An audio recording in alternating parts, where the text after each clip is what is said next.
अंग्रेजी और हिंदी के लिए जो हमारी लैंग्वेजेस हैं, इनके लिए इनके साथ में भी कक्षा 6 से 8 के अंदर भी लाइब्रेरी का पूरा पूरा इस्तेमाल किया जाए। बहुत सारी किताबें हैं जो कि विद्यालयों में अभी पहुंचाई गई हैं, उन सबका इस्तेमाल करें, बच्चों को खुद पढ़ने का मौका दें। आप अपने साथ में कुछ गतिविधियां कराएं, जैसे कहानी सुनाने की गतिविधियां, उसमें प्रश्न उत्तर करने की गतिविधियां, उसमें किसी तरह का स्किट करने की गतिविधियां कर सकते हैं। साथ ही साथ में इन बच्चों के साथ में भी मानसिक एवं भावनात्मक विकास की गतिविधियां जरूर की जाएं। ओवरऑल जो हम कह रहे हैं वो यही कह रहे हैं कि आप इन प्रिंसिपल्स को फॉलो करके अपनी योजना बनाएं, अपने आधार पर, आपकी समझ के आधार पर, अपनी आवश्यक सामग्री के आधार पर जो आपके पास में अवेलेबल है उसके अकॉर्डिंग अपनी गतिविधि तैयार करें, अपनी दैनिक योजनाएं बनाएं। अब इसमें हमने दैनिक योजना के लिए एक प्रस्तावित योजना है जो आपके लिए बनाई है, तो इस प्रस्तावित योजना को हम समझते हैं। तो यहाँ पर ऐसा विद्यालय, सबसे पहले हम बात करें प्राथमिक विद्यालय। प्राथमिक विद्यालयों के अंदर यदि विद्यालय एक ही पाली में चल रहे हैं, यदि आपके पास में इतना स्पेस है कि बच्चे सोशल डिस्टेंसिंग के साथ में बैठ सकते हैं, तो वहां पर पूरे दिन का गतिविधियां होगा। तो पूरे दिन की गतिविधियों में कुछ समय का विभाजन किया गया है जो कि प्रस्तावित है, आप सभी लोग उसको देख सकते हैं, समझ सकते हैं। तो पहला एक दैनिक योजना को हम समझ लेते हैं जो प्राथमिक विद्यालयों के लिए है। इसके अंदर कुछ समय आ गया है विद्यालय रेडीनेस की एक्टिविटी और मानसिक एवं भावनात्मक विकास की गतिविधियां। इसमें यहाँ पर ये भी कहा गया है कि किस तरह आप एक्टिविटीज कर सकते हैं और उसके लिए क्या क्या उपलब्ध संसाधन है।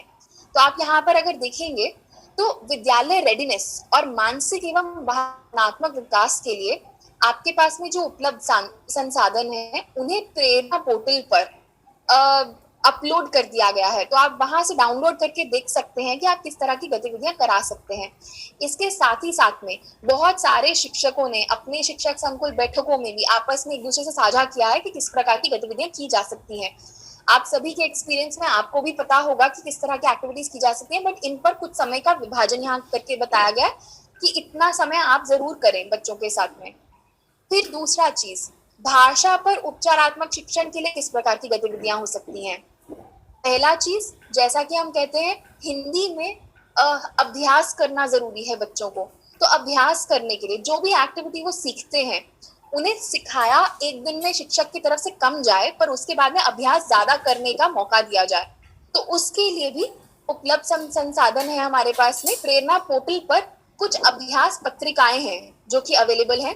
साथ ही साथ में आप सभी के पास में, जैसा कि आपको बताया भी गया है, पोस्टर और कॉन्वर्सेशन चार्ट्स हैं जो कि उपलब्ध हैं। कई शिक्षकों ने बहुत सुंदर गतिविधियां इस पे करना शुरू भी कर दिया है। फिर तीसरा चीज हम बात कर रहे हैं भाषा विकास के लिए कहानी सुनने सुनाने की गतिविधियां, जिसके अंदर एक होता है जिसमें आप गतिविधि सुनाएं, दूसरा होगा बच्चे साझा पठन करें, फिर उसके बाद में आपको अपनी कहानी सुनाएं, तीसरा होता है व्यक्तिगत पठन। तीनों तरह की एक्टिविटीज जो है लाइब्रेरी के समय में जरूर की जाए। इसके लिए कई तरह के संसाधन है जैसे सहज और लाइब्रेरी की किताबें। फिर उसके बाद में मिड डे मील का समय आएगा। फिर उसके बाद में आप अगला भाग जो है दिन का, उसमें गणित के उपचारात्मक शिक्षण पर फोकस कर सकते हैं। इसके लिए भी आपके लिए कुछ अभ्यास पत्रिकाएं हैं, आपके पास में जो अवेलेबल टेक्स्ट बुक्स हैं आप उनका उपयोग कर सकते हैं। और इनको आप प्रेरणा पोर्टल से, जो पत्रिकाएं हैं इनको भी आप प्रेरणा पोर्टल से डाउनलोड कर सकते हैं। इनका भी ऑब्जेक्टिव यही है कि आप ज्यादा से ज्यादा प्रश्न बच्चों को दे करने के लिए उन्हें अभ्यास का समय ज्यादा दें। जो भी आप गतिविधियां कराएं उसके अंदर भी बच्चों को ज्यादा से ज्यादा समय खुद अभ्यास करने का दें। फिर आप कुछ एक्टिविटीज कर सकते हैं, मैथ कार्ड, पोस्टर और जो मैथ किट हमने भेजा है जो आपके पास में सभी विद्यालयों में अभी लगभग पहुंच गया होगा, उनका उपयोग जरूर करिए बच्चों के साथ में खेल खेल में गणित की दक्षताएं हासिल करने के लिए।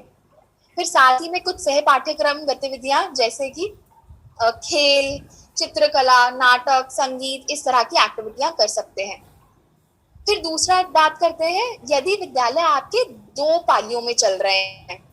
अगर 2 पालियों में चल रहे हैं इसका मतलब ये है कि आधा ग्रुप सुबह आ रहा है आपके पास में 3 घंटे के लिए और आधा ग्रुप बाद में आ रहा है। तो यहाँ पर सेम बात लिखा है कि आपको सेम तरह की गतिविधियां करनी है, पर उसका समय जो है वो बस थोड़ा कम कर दिया गया है। तो आप इसको देख सकते हैं। फिर आते हैं हम उच्च प्राथमिक विद्यालयों के बारे में। तो उच्च प्राथमिक विद्यालयों में जैसा कि हम पहले कह रहे थे, सुबह का 1 घंटा उपचारात्मक शिक्षण, जिसके अंदर हम ज्यादा फोकस करते हैं हिंदी और मैथ के ऊपर, और साथ ही साथ में मानसिक एवं भावनात्मक जुड़ाव की गतिविधियों पर। तो इन सब का हमें इन सब पर हमें कार्य करना है। इसके लिए भी कुछ संसाधन उपलब्ध हैं सभी शिक्षकों के लिए। तो वो उच्च प्राथमिक विद्यालयों के अंदर भी, जैसा कि हम पहले बात कर रहे थे, उपचारात्मक शिक्षण और मानसिक विकास एवं भावनात्मक विकास की गतिविधियों पर सुबह सुबह अवश्य समय बिताएं। अब इसके अंदर आप सुबह पहले बच्चों का स्वागत करें, वार्म अप की कुछ गतिविधियां कराएं, जो प्रेयर का समय होता है उसका इस्तेमाल करें। साथ ही साथ में एक हेल्थ एंड हाइजीन चेक, जिसे हम कहते हैं स्वास्थ्य और स्वच्छता चेक, इस पर जरूर काम करें।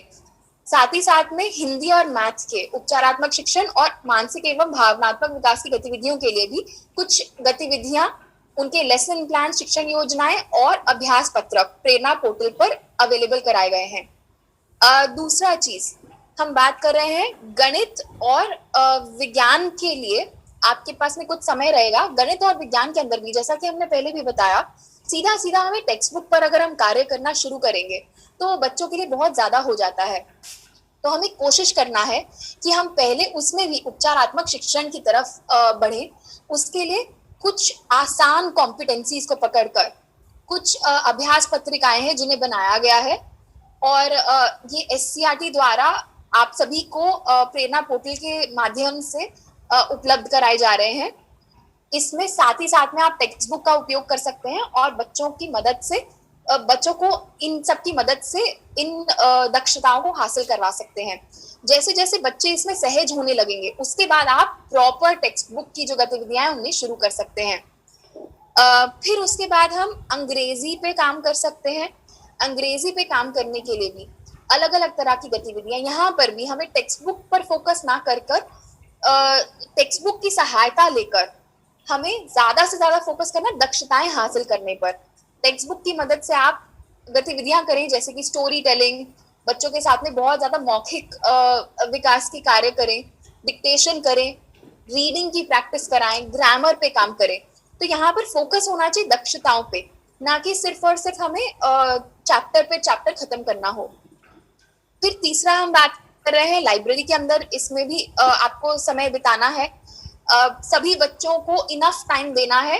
कहानी सुनने की गतिविधियां, कहानी पढ़ने की गतिविधियां, खुद से पढ़ने की, साझा पठन करने की, हर तरह की। इसके लिए भी आप सभी के पास में बहुत ही सुंदर लाइब्रेरी किताबें हैं जो कि अभी रिसेंटली आपके पास में भेजी गई हैं। फिर उसके बाद में आखिरी में कुछ सह पाठ्यक्रम की गतिविधियां भी करना चाहिए, जिसके अंदर खेल, चित्रकला, नाटक, संगीत, इस तरह की एक्टिविटी आप करें। अब यही सेम अगर विद्यालय आपके 2 पाली में चल रहे हैं, तो 2 पाली में चलते हैं तो इसका मतलब यही है कि बच्चे आधे दिन के लिए आ रहे हैं। इसका मतलब ये है कि आपका पहला बैच आधा दिन सुबह बैठा है और आधा बैच दोपहर को है।